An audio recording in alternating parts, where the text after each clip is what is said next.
These two Seattle Mariners have switched stats. Let's talk about it.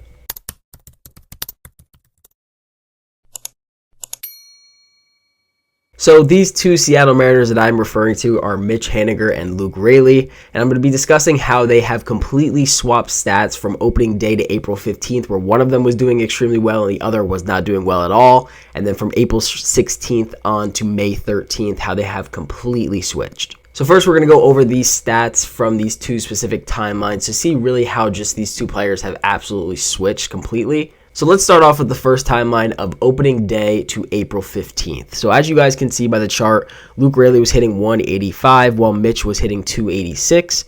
Luke had a 33.3% strikeout rate while Mitch had a 21.9%. WAR, Luke had a negative 0.2 and Mitch had a 0.4. Luke had a 34 WRC plus, which is extremely low, and Mitch had a 155, which is very high.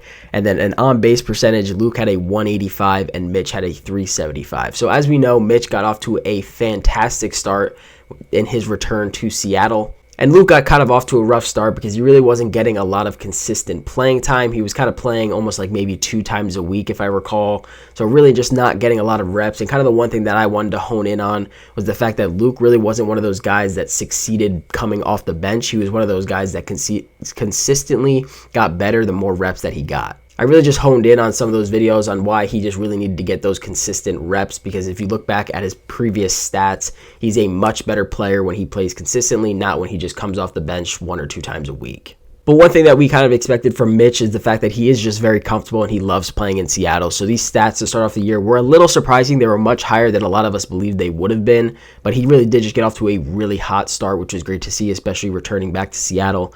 But really, ever since April 15th, this is kind of where things took a massive turn. So I'm going to pull up the second chart, and this time frame is from April 16th to May 13th. So basically every single game except the Royals' second game. But as you can see by the chart, that Luke has absolutely skyrocketed in a lot of categories while Mitch has completely declined in all of these categories. So Luke Raley is up to a 308 batting average in this time frame, while Mitch is at a 140. Luke's K percentage has dropped down to a 26.3, while Mitch has risen to a 35.2. Luke has a WAR of 0.4, which was a huge jump for him as well, while Mitch had a massive decline in his WAR with a negative 0.9. WRC plus, Luke has been fantastic. He has a 140 WRC plus in this time span, while Mitch has really just fallen off down to an 18 WRC plus. And in terms of on-base percentage, Luke has improved to a 368, while Mitch has dropped to a 176 in this specific time frame. So when going through these stats, one huge thing I noticed, just especially during the second time frame, is Mitch was literally on the second page in terms of specific stats. So when you pull up these stats, they come up in terms of pitching, hitting, all of the things, and especially when you look at things like WAR, Mitch has been dead last. WRC plus, he's been dead last. So he's really just been struggling over this past month. Last night, he actually did have 3 hits. He had 2 singles and a homer against the Royals, in which we lost 4-2, but these stats don't really cover that. But again, at the same time, Luke really did also have a home run last night, so they were the only 2 runs we had as a home run from each of them. So they both are contributing in their own ways, but Mitch has really kind of just fallen off this past month. Now, this isn't me just sitting here kind of just bashing on Mitch Haniger for this past month of performance, but I do think he will turn it around. I don't know if he's going to be performing at that high level that he was to start off the season, and who knows if health is going to play a factor at some point, because they really have been overplaying him a lot.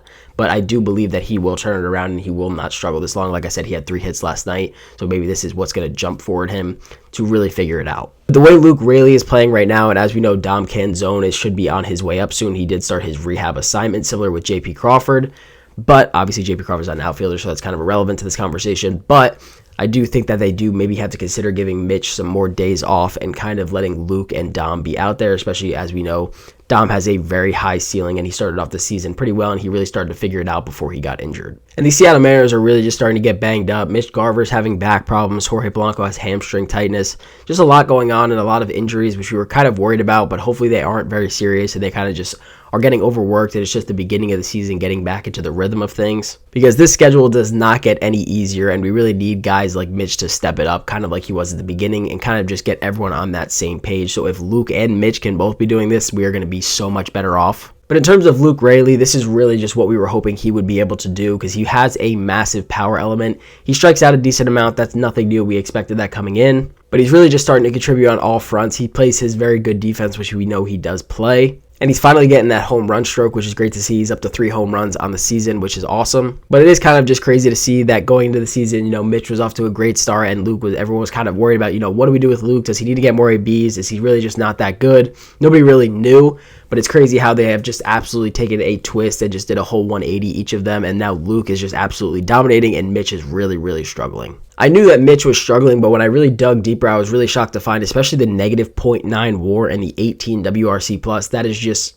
there's really no nice way to put it. That is just atrocious. I was not expecting it to be that low. I knew he was not doing great, but that is just really, really low. Again, hopefully his 3-hit night last night will get him out of this fluke and to get him back into a rhythm, because we really do need them to get into a rhythm offensively. But like I said, Luke Raley, I've been a big fan of Luke Raley. You can go back on my Twitter and look at some tweets I did about him when he wasn't playing, and I didn't really understand why he was getting the backlash, because he's just a guy that needs to get his reps in order to succeed. It was plain and simple. It was right in front of your face. So now that he's getting those reps and really showing what he can do, is just really great to see, and I'm just super excited as a big Luke Raley fan. So let me know down in the comments what you guys think about these stats, and will Mitch turn it around at some point? I believe he will, and I hope he will. But otherwise, I hope you guys did enjoy the video, and I'll see you guys in the next one. Peace out.